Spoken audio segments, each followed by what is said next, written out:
എല്ലാവർക്കും നമ്മളുടെ പുതിയൊരു വീഡിയോയിലേക്ക് സ്വാഗതം. എല്ലാവരും സുഖമായിട്ടിരിക്കുന്നു വിശ്വസിക്കുന്നു. അതുപോലെ തന്നെ ഞങ്ങളും ഇവിടെ സുഖമായിട്ടിരിക്കുന്നു.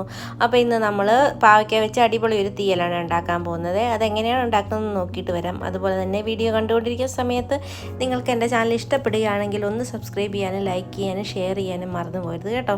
അതുപോലെ തന്നെ സബ്സ്ക്രൈബ് ചെയ്യാതെ ആരെങ്കിലും കാണുന്നുണ്ടെങ്കിൽ പ്ലീസ് ഒന്ന് സബ്സ്ക്രൈബ് ചെയ്ത് സപ്പോർട്ട് ചെയ്യണേ. അതുപോലെ തന്നെ ബെല്ലൈക്കൺ ഒന്ന് എനേബിൾ ചെയ്യുകയാണെങ്കിൽ ഞാനിടുന്ന വീഡിയോയുടെ നോട്ടിഫിക്കേഷൻ നിങ്ങൾക്ക് കിട്ടുന്നതായിരിക്കും. അപ്പോൾ നമുക്ക് നമ്മുടെ വീഡിയോയിലേക്ക് പോകാം.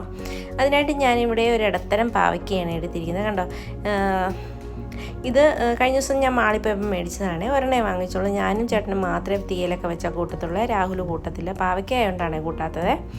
പിന്നെ നമ്മൾ കുറച്ച് പുളി വെള്ളത്തിലിട്ട് വെച്ചിട്ടുണ്ട്. 10-15ഓളം കൊച്ചുള്ളി അരിഞ്ഞെടുത്തിട്ടുണ്ട്. അതിൻ്റെ കൂടെ 3-4 പച്ചമുളകും കീറിയെടുത്തിട്ടുണ്ട്. പിന്നെ നമുക്ക് പാവയ്ക്ക ഞാൻ കഴുകിയെടുത്തുകൊണ്ട് വന്നിട്ടുണ്ട്. അത് നമുക്കൊന്ന് അരിഞ്ഞെടുക്കാം. ഇതേപോലെ നീളത്തിലാണ് ഞാൻ അരിഞ്ഞെടുക്കുന്നത്.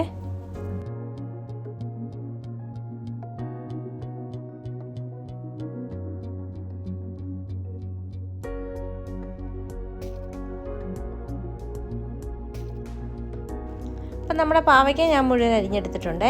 ഇനി നമുക്ക് ഇതൊന്ന് മാറ്റി വെക്കാം. അതിന് ശേഷം തേങ്ങയൊന്ന് വറുത്തെടുക്കണം. അതിനായിട്ടൊരു പാൻ എടുത്തിട്ടുണ്ട്. അതിലേക്ക് ഒരു അരമുറിയിൽ താഴെ തേങ്ങയാണ് എടുത്തിരിക്കുന്നത്. അരമുറി എടുത്തിട്ടില്ലേ. അപ്പോൾ ചെറിയ പാവയ്ക്കയാണ് ഇത്രയും എടുക്കുന്നത്. അപ്പോൾ തേങ്ങ ഇട്ട് കൊടുത്തിട്ടുണ്ട്. ഇനി അതിലേക്ക് 2-3 കൊച്ചുള്ളി അരിഞ്ഞതും അതുപോലെ തന്നെ ഒരു തണ്ട് കറിവേപ്പിലയും കൂടെ ഇട്ട് കൊടുക്കുന്നുണ്ട്. ഇനി നമുക്ക് ഇത് അടുപ്പത്തേക്ക് വെച്ച് കൊടുക്കാം. അതിന് ശേഷം ചെറുതീയിൽ വെച്ച് ഒന്ന് വറുത്തെടുക്കണം. തീ കൂട്ടി ഇടരുത്, പെട്ടെന്ന് കരിഞ്ഞു പോവും. അതുകൊണ്ട് ചെറുതീയിൽ വെച്ച് വേണം തന്നെ വറുത്തെടുക്കാനായിട്ട്. അപ്പോൾ ഈ സമയം കൊണ്ട് നമുക്ക് ഇതിലേക്കുള്ള പൊടികളൊന്നും എടുത്ത് വെക്കണം. അതിനായിട്ട് ഞാനിവിടെ എടുത്തിരിക്കുന്നത് ഒരു ടീസ്പൂണോളം മുളക് പൊടി, കുറച്ചരിവുള്ള മുളക് പൊടിയാണ്. പിന്നെ എടുത്തിരിക്കുന്നത് 1.5 ടീസ്പൂണോളം മല്ലിപ്പൊടിയാണ്. മല്ലിപ്പൊടി ഇച്ചിരി കൂടുതൽ നമ്മൾ തീയലിന് ചേർത്ത് കൊടുക്കണം.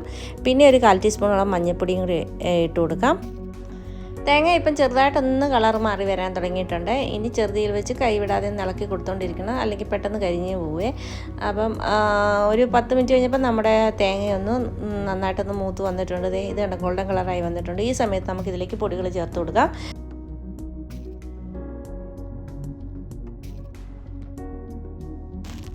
ഇനി ഇത് നന്നായിട്ടൊന്ന് ഇളക്കി യോജിപ്പിക്കണം. ഈ പൊടികളുടെയൊക്കെ പച്ചമണം മാറുന്ന വരെ ഒന്ന് ഇളക്കി നന്നായിട്ടൊന്ന് മൂപ്പിച്ചെടുക്കണം. അതിനുശേഷം നമുക്കിത് അടുപ്പിൽ നിന്ന് മാറ്റി ഒന്ന് ചൂടാറാനായിട്ട് വെക്കണം. ഈ പാത്രത്തിൽ നിന്ന് മാറ്റി കൊടുക്കാം. അതിനുശേഷം നമുക്ക് ഈ പാത്രത്തിൽ തന്നെ ബാക്കി ഉള്ള പാവയ്ക്കയൊക്കെ ഒന്ന് വേവിക്കാനായിട്ട് വെക്കാം. അതിനായിട്ട് പാത്രം എടുത്ത് വെച്ചിട്ട് അതിലേക്ക് ഞാൻ പാവയ്ക്ക ഇട്ട് കൊടുത്തിട്ടുണ്ട്. അതിൻ്റെ കൂടെ തന്നെ നമ്മൾ അരിഞ്ഞ് വെച്ചിരിക്കുന്ന ഉള്ളിയും പച്ചമുളകും ചേർത്ത് കൊടുക്കുന്നുണ്ട്. ഇനി ഇതിലേക്ക് നമുക്ക് കുറച്ച് കറിവേപ്പില ചേർത്ത് കൊടുക്കാം. അത് കഴിഞ്ഞിട്ട് നമുക്ക് പിന്നെ ചേർത്ത് കൊടുക്കേണ്ടത് വെള്ളമാണ്. കുറച്ച് വെള്ളം ഒഴിച്ചു കൊടുക്കാം. വെള്ളത്തിലാണ് നമ്മളിത് വേവിച്ചെടുക്കുന്നത്. അപ്പോൾ അതും കൂടി ഒഴിച്ചു കൊടുത്ത് ആവശ്യത്തിന് ഉപ്പും കൂടി ഇട്ട് കൊടുത്തിട്ടുണ്ട്. അതിന് ശേഷം മൂടി വെച്ച് നമുക്കിതൊന്ന് വേവിച്ചെടുക്കാം.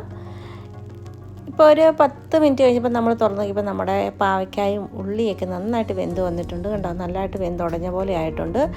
അപ്പോൾ ഈ സമയത്ത് നമുക്കിനി ഇതിലേക്ക് ചേർത്ത് കൊടുക്കേണ്ടത് വാളംപുളി പിഴിഞ്ഞതാണ്. അത് ചേർത്ത് കൊടുക്കുവാണ്. ഉപ്പ് നമ്മൾ നേരത്തെ ഇട്ട് കൊടുത്തിട്ടുണ്ട്. അപ്പോൾ ഞാൻ വാളംപുളി ചേർത്തിട്ടൊന്ന് നോക്കിയപ്പോൾ കുറച്ച് പുളി കുറവുണ്ട്. അപ്പോൾ ഞാൻ ഇച്ചിരിയും കൂടെ ഒന്ന് ഒഴിച്ച് കൊടുക്കുന്നുണ്ട്. ഇനി നമുക്കിതിലേക്ക് ചേർത്ത് കൊടുക്കേണ്ടത് നമ്മൾ അരച്ച് വെച്ചിരിക്കുന്ന അരപ്പാണ്. അതും കൂടെ ഞാൻ ഇതിലേക്ക് ഇട്ട് കൊടുക്കുന്നുണ്ട്. അപ്പം അത് ചൂടറിയതിന് ശേഷമാണ് നമ്മൾ അരച്ചെടുത്തിരിക്കുന്നത്. വെള്ളം തൊടാതെ ആദ്യം ഒന്ന് അരച്ച് അതിന് ശേഷം കുറച്ച് വെള്ളം ഒഴിച്ച് ചെറുതായിട്ടൊന്ന് കറക്കി എടുത്തിട്ടുണ്ട്. അപ്പോൾ അതും കൂടി ഇട്ട് നന്നായിട്ട് നമുക്കൊന്ന് മിക്സ് ചെയ്ത് കൊടുക്കാം.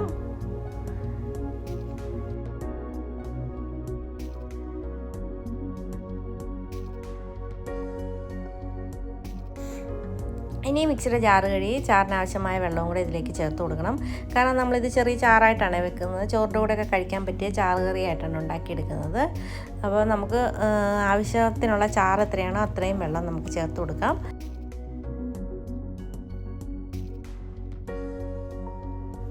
ഇനി നന്നായിട്ടൊന്ന് തിളപ്പിച്ചെടുക്കണം.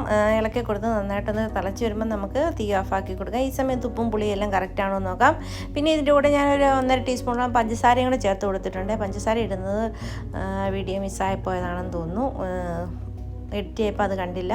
അപ്പോൾ അതും കൂടി ഒന്ന് ചേർത്ത് കൊടുക്കണം. അപ്പോൾ ഞാനോർത്ത് പാവയ്ക്ക നല്ല കയ്പ്പായിരിക്കുന്നു, പക്ഷേ ഒട്ടും കയ്പ്പില്ലാത്തൊരു പാവയ്ക്കയാണ്. നല്ല ടേസ്റ്റും ഉണ്ട് കൂട്ടാനായിട്ട്. പിന്നെ അതിന് ശേഷം ഞാനിതിലേക്കുള്ള കടുക് വറുത്ത് ഒഴിച്ചു കൊടുത്തിട്ടുണ്ട്. കടുക് വറുത്തത് ഉണക്കമുളകും അതുപോലെ തന്നെ കറിവേപ്പിലയും കടുകെല്ലാം കൂടെ വറുത്തിട്ടതാണ്.